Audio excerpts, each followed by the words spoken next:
ایک بادشاہ کے دربار میں ایک اجنبی نوکری کی طلب کے لیے حاضر ہوا۔ قابلیت پوچھی گئی۔ کہا، سیاسی ہو؟ معاملہ فہم کو کہتے ہیں۔ بادشاہ کے پاس سیاست کی بھرمار تھی۔ اسے خاص گھوڑوں کے اسطبل کا انچارج بنا لیا، جو حال ہی میں فوت ہو چکا تھا۔ چند دن بعد بادشاہ نے اس سے اپنے سب سے مہنگے اور عزیز گھوڑے کے متعلق دریافت کیا۔ اس نے کہا، نسلی نہیں ہے۔ بادشاہ کو تعجب ہوا۔ اس نے جنگل سے سائیں کو بلا کر دریافت کیا۔ اس نے بتایا، گھوڑا نسلی ہے، لیکن اس کی پیدائش پر اس کی ماں مرغی تھی۔ یہ ایک گائے کا دودھ پی کر اس کے ساتھ پلا ہے۔ مسئول کو بلایا۔ تم کو کیسے پتا چلا اصیل نہیں ہے؟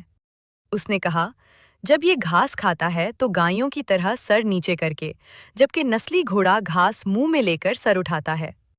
بادشاہ اس کی فراست سے بہت متاثر ہوا۔ مسئول کے گھر اناج، گھی، بھنے دونبے اور پرندوں کا اعلیٰ کھانا بطور انعام بھجوایا۔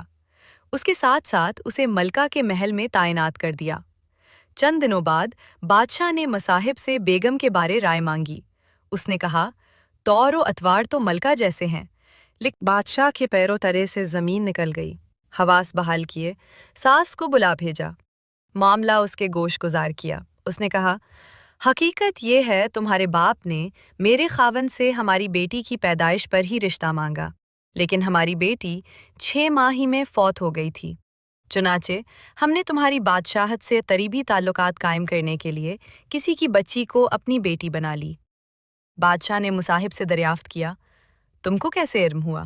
اس نے کہا، اس کا خادموں کے ساتھ سلوک جاہلوں سے بدتر ہے۔ بادشاہ اس کی فراست سے خاصا متاثر ہوا۔ بہت سا اناج، بھیڑ بکریاں بطور انعام دے، ساتھ ہی اسے اپنے دربار میں متعین کر دیا۔